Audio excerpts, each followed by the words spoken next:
Thank you very much, Melanie. Thank you, SFS Cons, and thank you, the FEDI Forum community also. I want to start with a story. It begins 17 years. Is it moving? Sorry. Yeah, now. The story begins 17 years ago, or to be precise, I counted the days. 17 years, 7 months, and 22 days ago, as of today. So on the 16th of March of 2008, a group of hackers and activists met at the Free Software Foundation in Boston, in the Franklin Street. The location is kind of important for the story.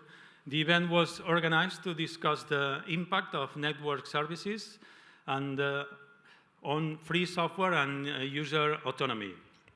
One of the outcomes of that meeting was the Franklin Street Statement on Freedom and Network Services. The statement was published a few months later in July the same year on Autonomous, a website created by this group. It's no longer online, but it's archived.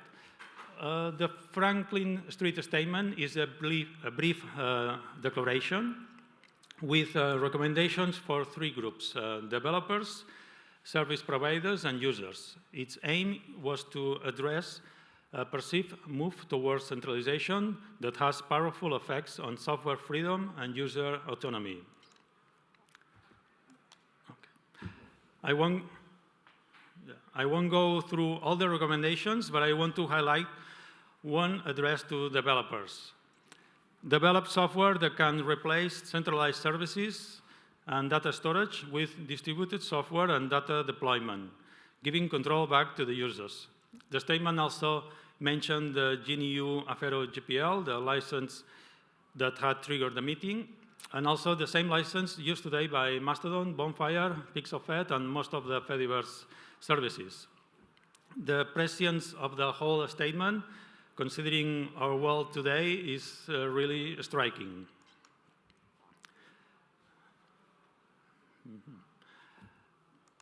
This one. Remember, this was 2008. Facebook was only 4 years old. Twitter was 2. This was the logo of Twitter at the time. MySpace was 5. So among this group of hackers and activists were Benjamin McCahill, Bradley Kuhn, Aaron Swartz, and the most relevant for this story, Evan Prodromou. Prodromou immediately began working to turn this idea into reality. He created StatusNet and many other projects that I will make the long story short. The development of a decentralized social networking became a World Wide Web Consortium project in July 2014 with the establishment of the Social Web Working Group, co-chaired by Prodromou. I don't have time to name all the key contributors to the ActivityPub protocol, such as Christine Lemmer-Weber, but you can find all the details in Robert Gell's book that was published last summer, Move Slowly and Build Bridges. Another crucial fact is that Mastodon adopted an early version of ActivityPub already in 2017. So Mastodon has been intertwined with ActivityPub from the very beginning. Now let's fast forward 14 years since that meeting on Franklin Street. On the 27th of October 2022, Elon Musk, the richest man in the world, now the first trillionaire as of yesterday, acquired Twitter. It is the clearest manifestation of the Internet's turn towards centralization. I'm going to skip this slide, go faster. Following Musk's acquisition and the many subsequent policy changes, several practitioners from European public service media organizations began to consider the need for alternatives. In 2023, several of them launched pilots on Mastodon, including the BBC in the UK and ZDF in Germany. This is where my article begins, my article as part of my PhD. And these are the two research questions. The first one looks at the motivations and also the operational challenges that they found. The second research question examines how the decentralized model for social media aligns with the public values of these organizations. The first thing I did was to find out how many public service media organizations in Europe had official Mastodon accounts. It turns out that not that many. I found active accounts on 7 organizations in 4 out of the 46 member states of the Council of Europe, which formed the basis of my analysis. These include major countries with a strong tradition of public service, such as the UK and Germany, but the use of Mastodon remains marginal. The account with more followers, Tagesschau, the flagship German TV news program, had 70,000 followers, compared to the 5 million of their ex-account. The Netherlands radio NPO stopped the Mastodon pilot after 6 months due to the lack of followers. I interviewed several practitioners overseeing these accounts. One of the key findings is that almost all of them belong to innovation and research and development departments.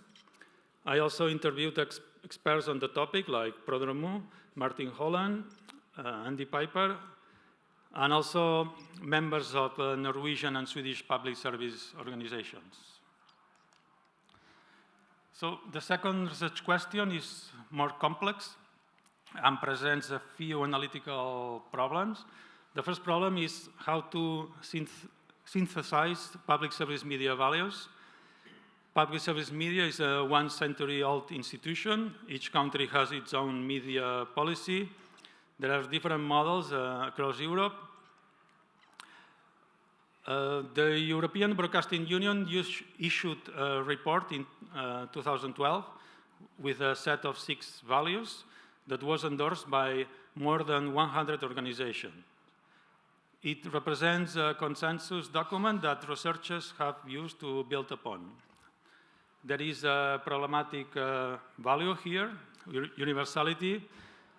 If the aim is maximum audience reach, then Mastodon and the Fediverse may not be the optimal channels for content dissemination as compared to X, Facebook, or TikTok. However, it can be counter-argued that public organizations should not be dictated by the commercial logic of metrics. Continuing with the research about values, a seminal work is Karen Donder's book, Public Service Media in Europe, from 2021. She concludes that public service broadcasting, particularly until the 70s, was a citizen emancipation project. She's following the Habermasian tradition that citizen access to trustworthy information is essential for public opinion formation, which is a core function of democracy. And without quality information on political matters, a democracy cannot function. The second analytical challenge is avoiding the trap of technological determinism.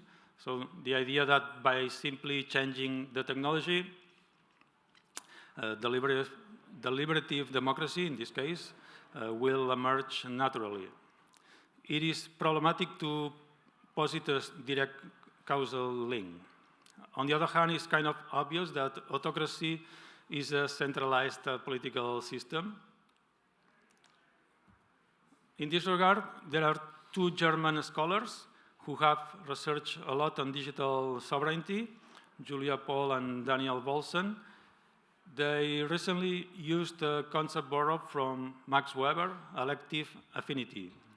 They say there is an elective affinity between a decentralized network configuration that incentivizes a wide distribution of power and liberal ideals of setting up various checks and balances to restrain the exercise of power.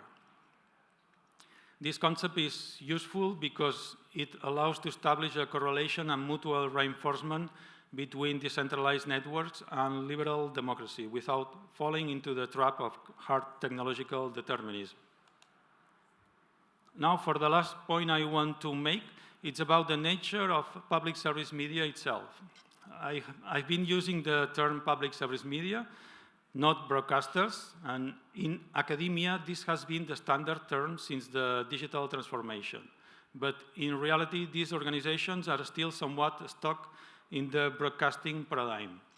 Not that they are not innovative, they are, but linear TV and radio remain an important part of their identity.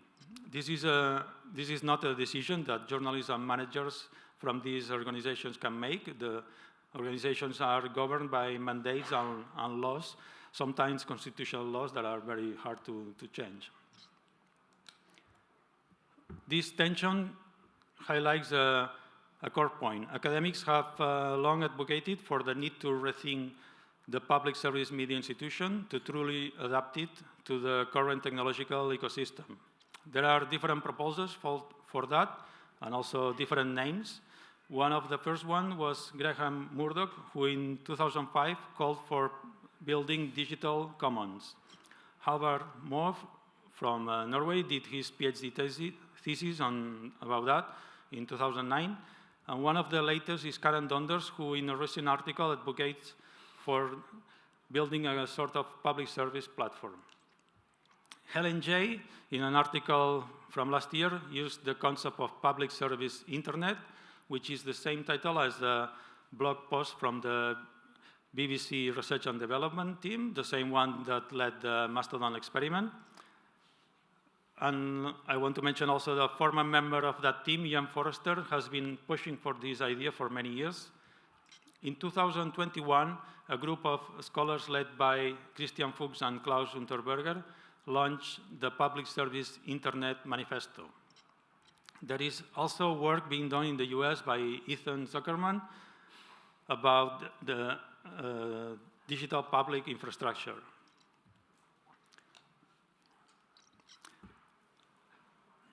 In the present context, in which billionaires control the platforms for public discourse, the notion of digital sovereignty is gaining traction in Europe.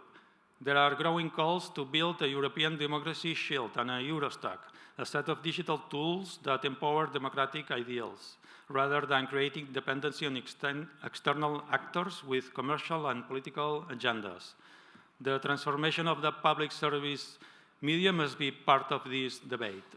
The foundational question must be asked again. How can communication technology best serve democratic ideals? For decades, this question has been overshadowed, neglected by a dominant corporate vision that has relentlessly centralized the web. The call to re-decentralize the web should not be nostalgic, but a conscious corrective. Very briefly, the true value of decentralized protocols, then, is not that they represent a final answer, but that they offer the necessary starting point for a web that realigns with public values. They are the architectural tools for repairing these broken and captured infrastructures. They are, in short, the only available tools from which the concrete practical work of building a true public service internet can finally begin. Thank you.